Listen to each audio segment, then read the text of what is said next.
games where the cutscenes and the gameplay are literally two different things.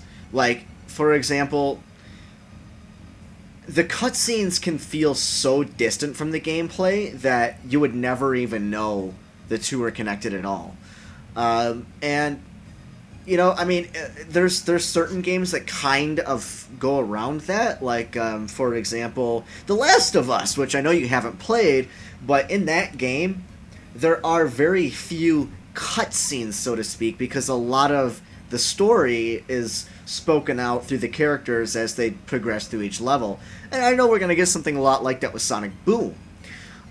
Which I actually prefer that because I personally feel like cutscenes themselves are kind of a dying trend, and I'd be happy to see them kind of die out because I don't know, you got to admit there is something a little whiplashy about the fact that you just beat a level, there's a cutscene, so you're gonna put your controller down, wait for the cutscene to go by, just so you can figure out what's going on with the rest of the story, and then pick up the controller when it's done. I mean, you have the option to skip the cutscene, but then you don't know what's going on. You know what I mean? Like, if they can somehow not do cutscenes but still tell the same story, like, that, in my opinion, is the best way to do it. And I don't know if you agree, but that's why I'm mainly excited for Sonic Boom, because it seems like it's going in that direction, and that's what I've wanted in a Sonic game for so long. Well, there is cutscenes in Sonic Boom. There are like dead stops of the gameplay. It doesn't just continue. I don't know. I don't necessarily know if it's exactly what. I mean, it's closer to Sonic, closer to that than Sonic Lost Worlds was, for sure. Yeah. But, okay, so that's a good segue into Sonic Boom, I guess. Well, unless you want to talk about your Sonic Lost Worlds impressions. Just quickly, I don't own a Wii U, and I don't plan on getting one, which is sad because I am looking forward to Sonic Boom. I'll have to find another way to play that, unfortunately. But, I did get to play the demo of it at GameStop when I went to visit Evan, and honestly, what my first impressions video that we actually recorded together, if you remember that, my first impressions video was kind of exactly the way I felt when I was playing the game. I felt like it was just the game, it's almost like the game designers were thinking too far ahead of themselves when they were designing these levels. Now, obviously, tubular-based levels, I don't think that's a Nintendo decision, honestly. I know a lot of people do. I think that's something Sega's wanted to do for a long time, and if you look back at all the Sonic Extreme, fucking betas and unreleased gameplay videos or whatever, like, you kind of see a pattern that tube-based levels have been in Sega's mind for a while now. I think Mario, or the Sonic team, helped a lot with maybe the controls of Sonic, but the main problems I had with the game were it just didn't all fit together, in my opinion. It wasn't as fluent as Mario. It wasn't as it definitely had a level of polish to it that I can agree with you on. I definitely know what you're talking about. Like, compared to this, like what I'm playing right here, this is just. People have made better things with a Blitz engine than this, But I don't know. Honestly, it was kind of an interesting experiment, but just not something I would expect from like a main Sonic game. Like, to me, it seemed like a bunch of rich kids at Nintendo got together and made a Sonic game, like with their parents' money or something. Like, it didn't seem like it was the next Sonic game in the lineup, As for the story, I don't know. I don't know if this is exactly what they're doing at Sega, but it feels like they're just hiring a guy to go on the Sonic Wikia and learn about Sonic and then write the story for a Sonic game. Like, why do they do that? And I actually heard there was some truth to it. I actually heard that the writer, who's the current writer of Sonic for Sonic Colors and Sonic Lost World or whoever. That guy. I actually heard that he does go on the Sonic Wikia to learn about the characters, which would be is good. It's not a bad thing, but you'd think that they'd hire somebody that was like a passionate Sonic writer. Like, you know what I mean? Like, or how about somebody who fucking does the comics? Yeah. Like, why not someone that's already employed to do that? Here's the thing, and I know this is like completely like you would never know this, but one of the current writers for Power Rangers. I don't know if he's still a writer on the show, but one of the current writers of Power Rangers he actually started out as a fan fiction guy. Like, that's what he did. He wrote fan fictions of Power Rangers, and he eventually made it up to the show. And I don't know. I haven't watched Power Rangers in a long time. I just know because it's hearsay. But from what I've heard, he's doing a pretty good fucking job.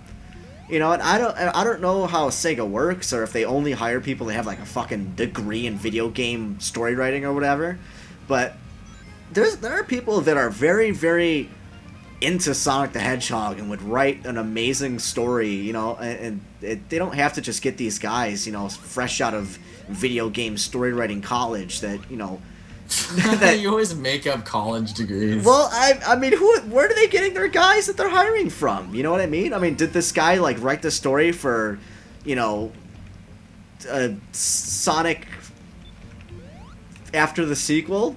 Even if they got that guy, they're looking for a diploma. Like, they're looking for something that like proves that they have talent.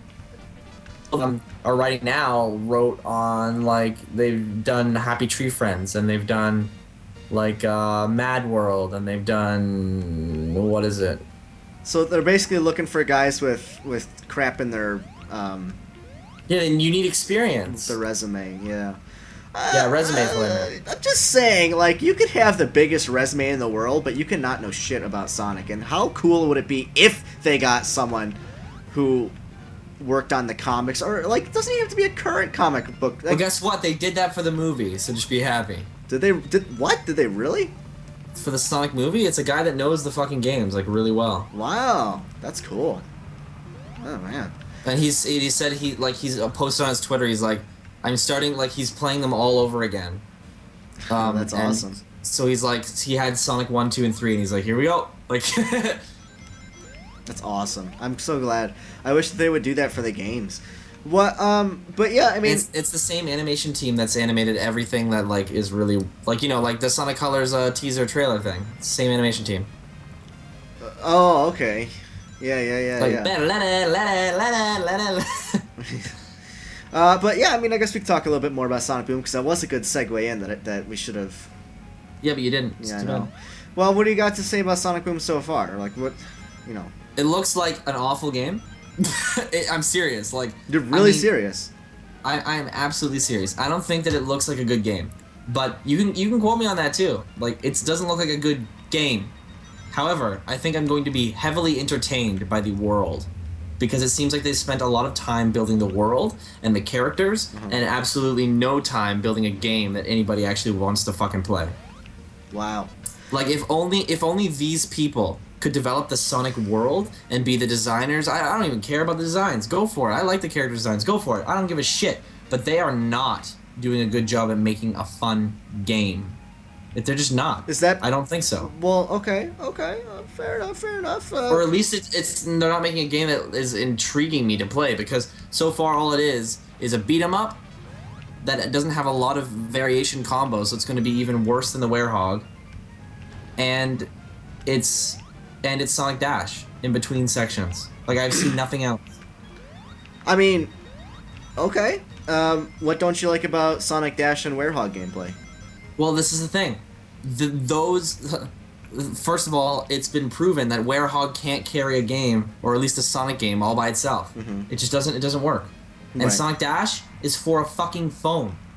Yeah. Okay. It's for a phone. Okay. It's for a phone. I agree with you. It's This for is I the have Wii it. U. This is for the Wii U, and the 3DS is doing a better job at making a fun game, and that's a handheld. That's embarrassing. That's a very passionate answer, buddy. That is a very passionate answer. I'm excited for the story to see where the characters go, but I am heavily disappointed by Big Red Button. Really? Yep, because their resume has a lot of good games in it, and What else did they? I don't see those skills being put to use at all. Well, so you're not too hyped out about the gameplay. What would you rather have seen in the gameplay? Like what if they? Would you be happier if they kind of kept their whole thing, but instead of beat 'em up sections, they kind of just had, homing attack and they're dead, or like if they changed their Sonic Dash sections to like sections that were like Sonic like Unleashed gameplay, or like what would you rather see? Well, this is the thing. I don't have a specific rather. I would rather see them make a decision. Because right now what they've done is made a vague decision on what they want the game to be. It's very broken up. Because whenever they talk about what they like about the game, they're like, "Oh, this is really like the character development. We really wanted to change the designs and really focus on who they are." But like, okay, but this is a game. Why a game?